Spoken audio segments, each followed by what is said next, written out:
KGF chapter 2 रोज नए records तोड़ रहा है क्योंकि चैप्टर 2 है ही इतना धमाकेदार। और असली बॉम्ब तो मेकर्स ने चैप्टर 2 के पोस्ट क्रेडिट सीन में फोड़ा था, ऑडियंस को ये बताकर कि चैप्टर 3 भी आएगा। तो जब से ये सीन हम फैंस ने देखा है, हम यही सोच रहे हैं कि आखिर चैप्टर 3 में क्या हो सकता है और क्या होने वाला है। हालांकि अभी भी ऐसे बहुत से लोग हैं जो चैप्टर 2 नहीं देख पाए। तो गाइस, मेरा नाम है ललित और आज हम बात करने वाले हैं केजीएफ चैप्टर 3 की स्टोरी के बारे में। आज हम देखेंगे कि चैप्टर 3 में हमें कौन कौन से मेन इवेंट्स दिखेंगे और साथ में हम प्रशांत नील के केजीएफ यूनिवर्स की भी बात करेंगे। तो सालार और चैप्टर 3 का इंतजार अभी से करते हुए चलिए शुरू करते हैं।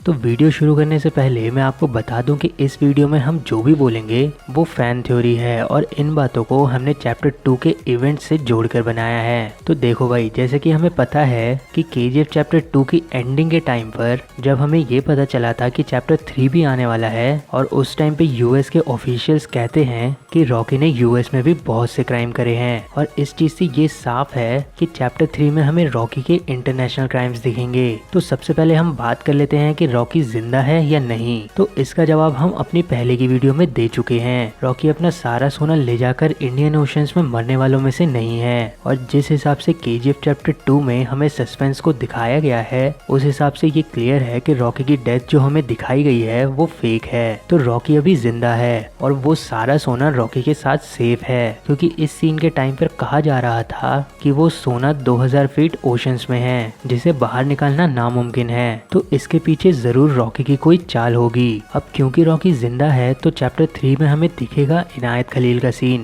पहली बात तो ये कि वो इंडिया के बाहर है और दूसरी बात ये कि इनायत खलील का सीन हमें चैप्टर 2 में नहीं दिखा, मतलब इतना ज्यादा नहीं दिखा। और जहाँ तक बात है फाइट की तो उसमें तो रॉकी ही जीतेगा। उसके बाद अगर हम बात करें टाइमलाइन की तो मूवी में 2 साल को ऐसे ही आगे बढ़ा दिया था, 1978 से 1981 आ गया था। तो जहाँ तक पॉसिबिलिटी है चैप्टर 3 में हमें इन्हीं 2 सालों का जिक्र दिखेगा और इन 2 सालों में ही हमें पता चलेगा रॉकी के इंटरनेशनल क्राइम्स के बारे में, क्योंकि रॉकी हमेशा कहता था कि उसे दुनिया चाहिए। तो वो चैप्टर 2 में तो इंडिया का सीईओ बन ही गया है और अब वो चैप्टर 3 में बनेगा दुनिया का सीईओ।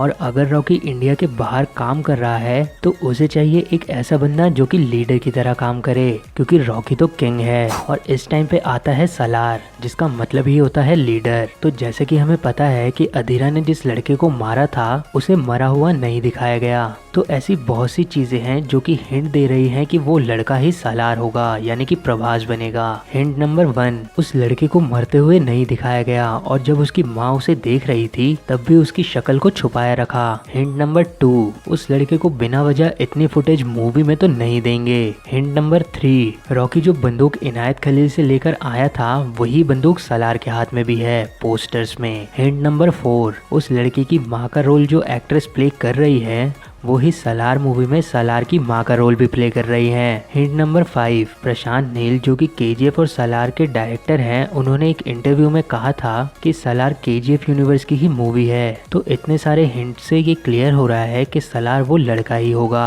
इन सब चीजों के अलावा चैप्टर 3 में हमें रमिका सेन वाला सीन भी दिखेगा। भले ही रमिका सेन ने केजीएफ को तबाह कर दिया हो, लेकिन अब केजीएफ रॉकी के किसी काम की भी नहीं थी, क्योंकि रॉकी ने वहाँ से ऑलमोस्ट सारा सोना तो निकाल ही लिया था और रॉकी ने ये भी कहा था कि अगर वॉर होगी तो जीतूंगा तो मैं ही। तो सवाल उठता है कि सालार और रॉकी एक दूसरे से कब मिलेंगे। इसका जवाब ये है कि या तो चैप्टर 3 में या फिर चैप्टर 4 में, क्योंकि चैप्टर 3 सालार के बाद ही आएगी। तो गाइज, ये थी एक छोटी सी फैन थ्योरी चैप्टर 3 के बारे में। साथ में हमने ये भी देखा कि सालार कौन है और ये सारी चीजें चैप्टर 2 से जोड़कर बनाई गई है। आई होप आपको कुछ तो समझ आया होगा। तो गाइज, आप मुझे कमेंट बॉक्स में ये बताएं कि आपके हिसाब से सालार और रॉकी एक दूसरे से कब और कहाँ मिलेंगे और आपके हिसाब से सालार कौन होगा। तो गाइज, ऐसे कंटेंट के लिए हमारे चैनल को सब्सक्राइब जरूर करें, साथ ही साथ हमें फेसबुक और इंस्टाग्राम पे फॉलो करना ना भूलें। थैंक यू गाइज, मेरा नाम है ललित और ये है कॉमन एंटरटेनर।